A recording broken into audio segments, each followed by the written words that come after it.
Hey everybody, it's Commander Killjoy and General Mills from Team Six Pack, and we just wanted to go over our AO video of where the event Operation Child's Play is going to take place. Some of the main locations, actually all of the main locations that you're going to be interacting with on the map, and just kind of go over the strength and weaknesses of each one. So right now, you guys are currently looking at CQB City. This is the main, I should say, usually the main battleground whenever you're having any games. It's got a lot of buildings to go in and out. There's a lot of cover to go around. And you usually have a lot of confrontations going in and out. It's about 300 meters long, and I believe it's about 50 to 100 75 to 100 meters wide. Feet. That was all feet. 300 feet long and 50 to 100 feet wide. And this is probably going to be one of the much better locations to go to whenever you have to go and capture objectives or take anything. Every single location on this map is going to have some kind of bonus. There's a pretty nasty one that you guys have in store if you guys manage to capture CQB City, but you have to capture all of it. And all locations are going to be used as spawn points. So if you guys manage to raise the flag and actually hold the base, you're able to go ahead, like that flag that there's on the ground. They'll be located in key sections of each location, and you guys will actually be able to go ahead and spawn there as opposed to going all the way back to your original spawn point. Anything you want to add? No, that's it. CQB's a lot of fun, though. Oh, yeah, CQB City is a lot of fun, guys. There's a lot of windows, a lot of buildings, but it's going to be really, really fun. The next one you got coming up is Oil Rig. Oil Rig basically has a massive oil rig in the center of it, and it's basically surrounded by about 4 or 5 buildings. I think it's 3. It is? 1, 2, 3. No, it's 4. It's that one that. Oh yeah, you're right because we're looking at it from the back. Yeah, it's 3. There's 3. It's got 3 buildings. There's decent amount of cover, woods, a lot of containers, a lot of oil drums. They just added these howitzers for looks too. It's close. It's probably one of the closest locations that you're gonna have for the rebel spawn location. Should I tell them where the spawn locations are? No. All right, then we're not gonna tell you where they are. Next area you got is the village. The village basically made up of 4 or 5 huts. 5 huts? 4. 4 huts. 1, 2, 3. Yeah, 4 huts. And we got the bridge that you pretty much have access to go into. This is from the oil rig. You essentially walk across the bridge, or you could be flanked over by the woods on either side. It's deep behind. Well, you know what? I'm not going to go into that stuff. You guys are going to have to figure that out when we actually get onto the game. But this is a really nice location. It's very opened up. There's a lot of trees, actually decent amount of trees for cover on the left and the right flank. Definitely. We also have a river too that is a really hard location to get across. So attacks are from the rear, right? It protects your right side. Yeah. So you have one side that's very well protected. Yeah. Again, they could shoot into you, but unless you got guys that are going to want to get wet, especially when it's going to be in like March and it's going to be freezing, I don't think it's going to be really happening. So you're mostly opening up to attacks from the left flank if you were looking at CQB City, or from front from across the bridge, and even that one's a little bit tough. You really don't have a lot of guys that charge from it. This next location is the Alamo. It's actually surprisingly well defended. They built it a lot up on it since the last time we went. Very open. Very open. It's got a huge kill zone. A lot of the trees, it's got very thin trees on the frontal approach for the Alamo, which is great because there's a lot of slits that's opened up and cut out into the Alamo. You have this brush section over here, which is made up of different kinds of pallets, and then the main section, which is right over here on our left, which is completely covered in wood and slits for a lot of opening and firing that's going to be coming out of it. And as you can kind of see, there's just a lot of open ground for the approach. So any factions that are going to be charging it, they're going to be getting a lot of BB shot at them. This is the drug lab. The drug lab is composed of one mid-sized building. It's got a lot of opening shot-out slits. It's got a tower with a prison cell underneath it. There's a lot of cover for the approaching force from near the helicopter, which is going to be southwest of this. Right? It's that direction. It's right there. It's that direction right there.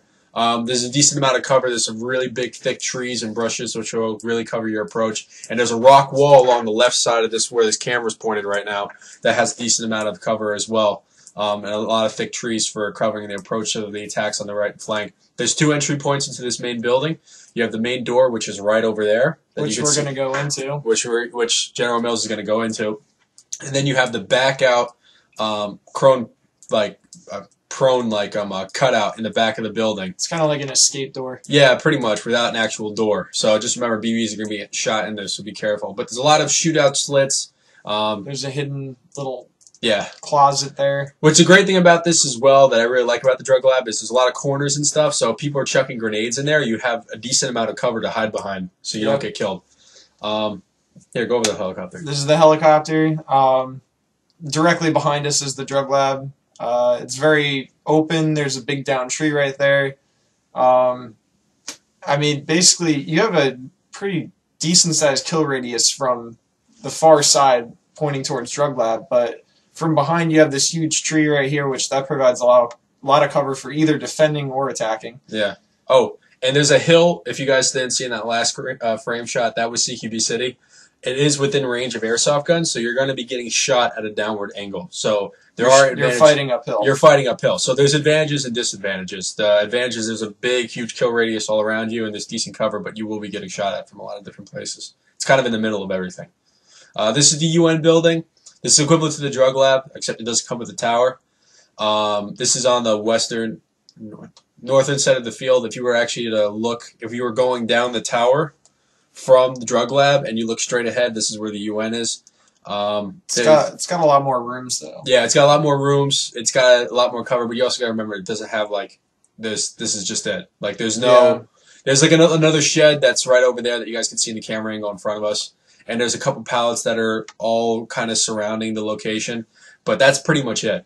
And during when it gets hot, even though this game isn't going to take place by then, but when the foliage kicks in, you get shot at from areas that you have no idea where the fire's coming from. Yeah. Like there's a lot of thick brushes and trees.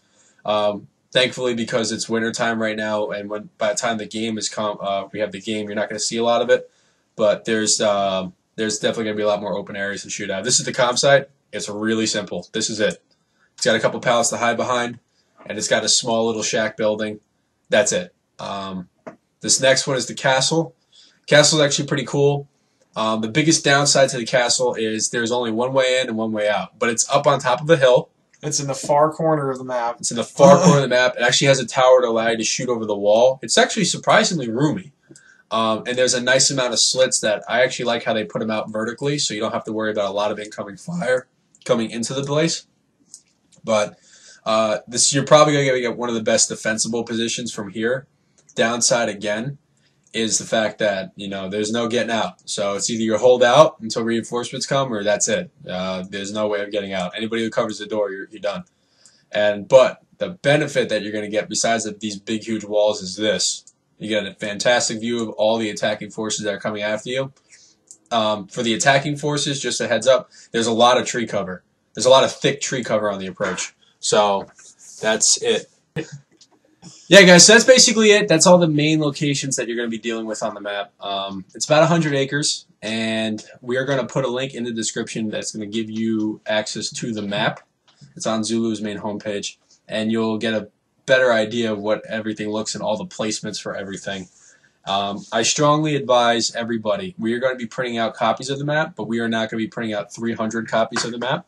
We're going to have enough to make sure that we got enough for the platoon leaders and the squad leaders and the commanding officers. So I strongly recommend that if you're coming to this and you're not going to be filling any of those roles, to go and print them out. Go and print them out and either laminate them or put them in a map pack, which I don't know if you have. You don't have. We're going to show that in our equipment video, like simple map packs and stuff like that, which come very, very good and handy when you're wearing them on your chest rig. But that's just it, guys. We just want to give you guys a heads up for anybody that hasn't come to this field, what it looks like, what it's like, how it is, and that's pretty much it. All like the major advantages that you have for every field. If anybody has any questions, please hit us up in the comment section below. And like I said, I will put a link in for where you can find the map. It'll be on the bottom in the page. And I think that's it. We have a Facebook page now, so... Oh, yeah, we have a Facebook page. Talk about the tips and tricks thing. Yeah, so on Facebook, we post our videos. We also do like a tips and tricks Tuesday. Yeah. Oh, which, just so you guys know, we have tips and tricks on the videos, but as opposed to doing a 20-minute video every single time, we do like short little ones that basically just little, tidbits that, could improve your airsoft experience. So or correct them. Yeah, or correct them. So if there's somebody that led a comment saying that, like, for example, we did something with the tips and tricks video with BB bottles, which surprisingly a decent amount of you guys like that. If there was something that we needed to correct or add, rather than do a whole new video, we might add an annotation in the video, but you'll probably also see what will be added on the Facebook page.